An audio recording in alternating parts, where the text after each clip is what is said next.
Sumayin niyo ang kapayapaan. Hallelujah. Sumayin niyo ang aking pag-ibig. Hallelujah. At sumayin niyo ang grasya at biyaya Hallelujah. na aking inilaan para sa inyo. Hallelujah. Hallelujah. Naway sa panahon ng Kwaresma, Hallelujah. kayong lahat ay maglilay ng mabuti Hallelujah. sa pamamagitan ng aking mga aral at katuruan. Ito man ay napakahalaga at nararapat pahalagahan ng bawat mga anak. Higit kayo ng mga lingkod ko na aking inaatasan na magpahayag at magpalaganap ito sa sanlibutan. Buong pag-ibig ninyong pakaiingatan ang aking mga ipinagkakatiwala sa Panginoon. Buong pag-ibig ninyong ganapin ang inyong mga buhay. Puno kayo ng kababaan ng kalooban at kaganapan. Dahil ang mabubuting bagay nito ay ibig kong manatili sa bawat puso at kalooban ninyo at maisa sa pamuhay ng bawat isa. Dahil kapag ito'y nakita sa inyong mga nakatitiyak kayo na sila man ay magkakamit ng pag-ibig, kapayapaan, at ang kanilang pananalig at pagtitiwala, pananampalataya sa aking mga nangalayo at mga pinanghinaan. Ito'y lubos-lubos na manunumbalik ng may kasigla.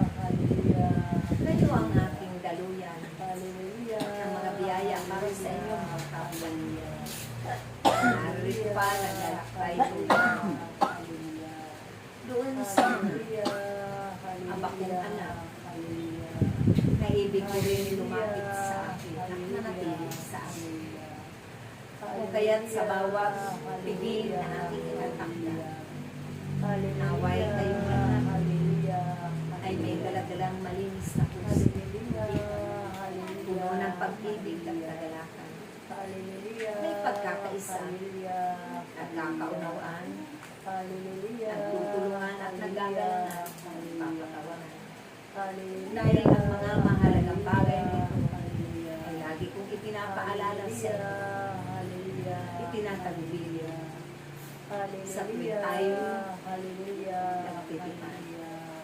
Dahil walang bagay na madali ganapin ng isang lingkod sa mundo. Subalit magiging magaan ang lahat ng yan sa pangalan ng ating bugtong anak na inyong Panginoon Diyos Kristo. Kapag ang Diyos ay nasa buhay ng inyo, walang imposible bagay. Lahat magiging posible. Dahil kayo man ay malaong unang tinawag at itinalaga. Tinatawag sa mga panahon ito. Subalit kayo ay mga dinitan ng unang panahon. Hindi pa nakakaunawa sa ibig kong mapangyayari sa inyo.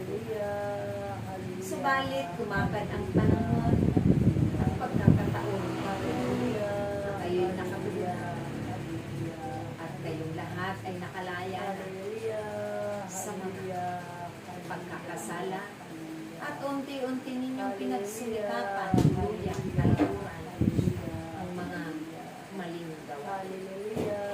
Kung kaya't kayo man ay pinuno ng pag-ibig, kapayapaan, kagalakan, at ito man ang lagi ninyong ibinabahagi at bitbit sa bawat buhay. Ako'y nasisyahan dahil marami ng pagbabago sa inyong buhay. Kung kaya't sa panahon ito ng Kwaresma, aking mga anak na aking pinamamahalaan, naway magpatuloy kayo na magnilay sa lahat ng aking mga ibinibilin, itinatagubilin, binabababala sa inyong lahat. Dahil kailangan hindi nararapat maging Hallelujah. masusuwayin ang mga tagapaglingkod ng Diyos. Hallelujah. Mahalin ninyo kahit hindi man kaibig-ibig ang kapwa. Hallelujah. Nanalo yan Hallelujah. sa inyong harapan. Hallelujah. Tulad ng pagpapahalaga po at pagmamahal ko sa inyo. Kahit man sila ay nagkakasala at nagkukulang sa inyo, sila man ay paulit-ulit na rin patatawanan. Tulad ng aking pagpapahalaga sa ihanda ninyo ang inyong mga kapangyarihan sa mga salong. Dahil may mga kaparating na salong amin at may mga magaganap. At naway sa panahon ngayon, magkaisa kayo sa panalangin at pagtaboy nito. Sa ngalan ng Ama, ng Anak, ng Espiritu Santo. Praise Yahweh. Uy, discernment.